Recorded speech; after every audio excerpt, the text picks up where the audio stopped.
सभी प्रिय भक्त मिलकर बोलेंगे साथ में, जय जय श्री हरि, हर हर महादेव। आप सभी मित्रों का भगवान कल्याण करें, आप लोग का मंगल करें, आप लोग का मनोकामना पूर्ण करें। यही भगवान से आप सभी मित्रों के लिए आशीर्वाद मांग रहे हैं।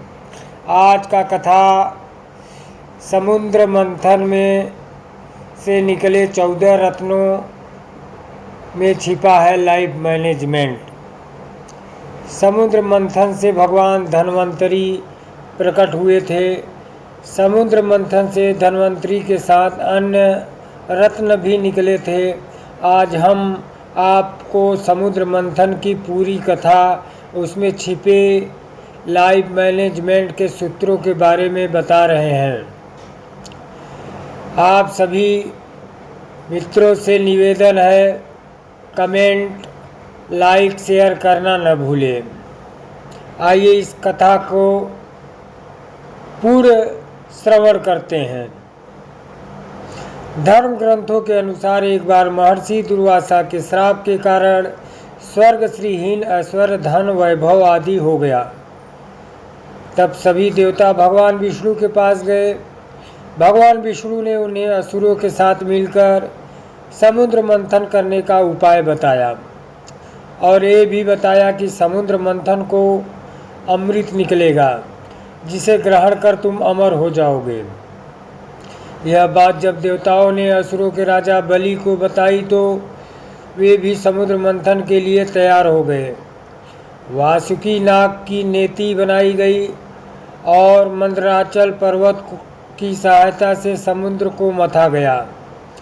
समुद्र मंथन से उच्च श्रवा, घोड़ा, ऐरावत, हाथी, लक्ष्मी, भगवान धन्वंतरी सहित अन्य 14 रत्न निकले।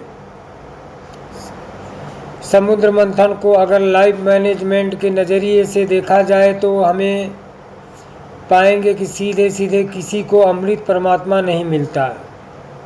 उसके लिए पहले मन को, विकारों को दूर करना पड़ता है और अपनी इंद्रियों पर नियंत्रण करना पड़ता है। समुद्र मंथन में 14 नंबर पर अमृत निकला था। इस 14 अंक का अर्थ है, ये है 5 कर्मेंद्रिया, 5 जनेंद्रिया तथा अन्य 4 है मन, बुद्धि, चित्त और अहंकार। इन सभी पर नियंत्रण करने के बाद में परमात्मा प्राप्त होते हैं। समुद्र मंथन में क्या क्या निकला तथा उनसे जुड़ा लाइफ मैनेजमेंट। फर्स्ट, कालकूट विष। समुद्र मंथन में से सबसे पहले कालकूट विष निकला, जिसे भगवान शिव शंकर, भोले शंकर ने ग्रहण कर लिया। इससे तात्पर्य है कि अमृत परमात्मा इस इंसान के मन में स्थित है।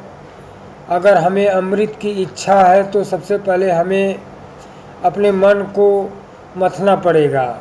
जब हम अपने मन को मथेंगे तो सबसे पहले बुरे विचार ही बाहर निकलेंगे। यही बुरे विचार विष है।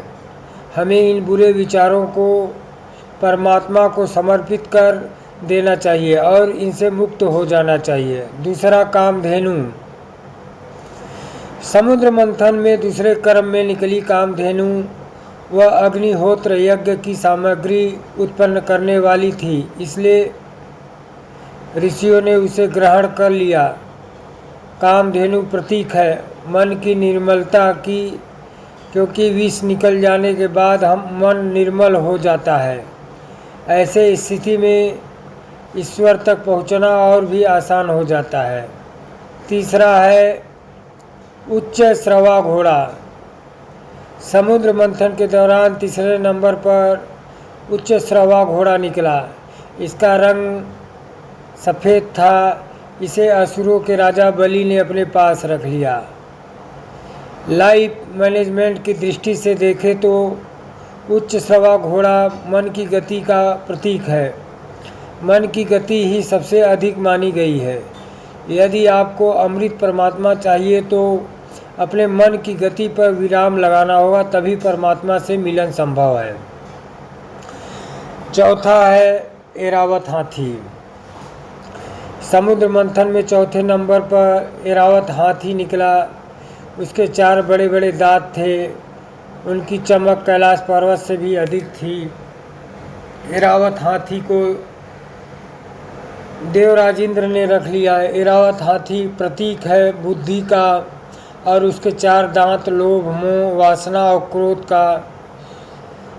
चमकदार, शुद्ध और निर्मल बुद्धि से ही हमें इन विकारों पर काबू रख सकते हैं। 5वां समुद्र मंथन से निकला कौस्तुभ मणि। समुद्र मंथन में 5वें क्रम पर निकली कौस्तुभ मणि, जिसे भगवान विष्णु ने अपने हृदय पर धारण कर लिया। कौस्तुभ मणि प्रतीक है भक्ति का। जब आपके मन से सारे विकार निकल जाएंगे, तब भक्ति ही शेष रह जाएगी। यही भक्ति ही भगवान ग्रहण करेंगे। 6वां निकला कल्प वृक्ष। समुद्र मंथ में 6ठे क्रम से में निकला इच्छाएं पूरी करने वाला कल्प वृक्ष। इसे देवताओं ने स्वर्ग में स्थापित कर दिया। कल्प वृक्ष प्रतीक है आपकी इच्छाओं का। कल्प वृक्ष से जुड़ा लाइफ मैनेजमेंट सूत्र है कि अगर आप अमृत परमात्मा प्राप्ति के लिए प्रयास कर रहे हैं तो अपनी सभी इच्छाओं का त्याग कर दें। मन में इच्छाएं होगी तो परमात्मा की प्राप्ति संभव नहीं है। 7वां है रंभा अप्सरा। समुद्र मंथन में 7वें क्रम में रंभा नामक अप्सरा निकली। वह सुंदर वस्त्र व आभूषण पहने हुए थी। उसकी चाल मन को लुभाने वाली थी। ये भी देवताओं के पास चली गई। अप्सरा प्रतीक है मन में छिपी वासना का। जब आप किसी विशेष उद्देश्य में लगे होते हैं, तब वासना आपका मन विचलित करने का प्रयास करती है। उस स्थिति में मन पर नियंत्रित होना बहुत जरूरी है। 8वां है देवी लक्ष्मी। समुद्र मंथन में 8वें स्थान पर निकली देवी लक्ष्मी। असुर, देवता, ऋषि आदि सभी चाहते थे कि लक्ष्मी उन्हें मिल जाए, लेकिन लक्ष्मी ने भगवान विष्णु का वरण कर लिया। लाइफ मैनेजमेंट के नज़रिए से लक्ष्मी प्रतीक है धन, वैभव, ऐश्वर्य व अन्य सांसारिक सुखों का। जब हम अमृत परमात्मा प्राप्त करना चाहते हैं तो सांसारिक सुख भी हमें अपनी ओर खींचते हैं, लेकिन हमें उस ओर ध्यान न देकर केवल ईश्वर भक्ति में ही ध्यान लगाना चाहिए। 9वां है वारुणी देवी।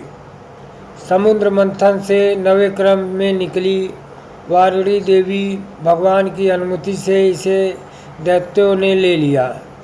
वारुणी का अर्थ है मदिरा यानी नशा। यह भी एक बुराई है। नशा कैसा भी हो, शरीर और समाज के लिए बुरा ही होता है। परमात्मा को पाना है तो सबसे पहले नशा छोड़ना होगा, तभी परमात्मा से साक्षात्कार संभव है।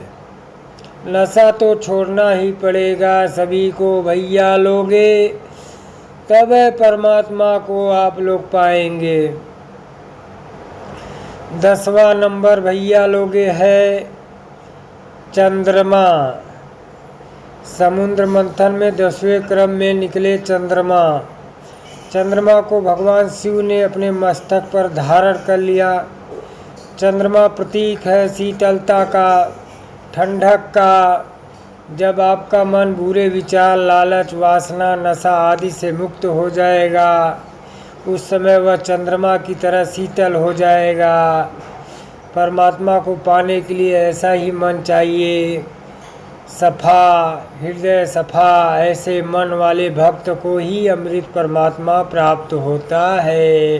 बोलिए परमपिता परमात्मा की जय। 11वां नंबर है पारिजात वृक्ष। इसके बाद समुद्र मंथन से पारिजात वृक्ष निकला। इस वृक्ष की विशेषता थी कि इसे छूने से थकान मिट जाती थी।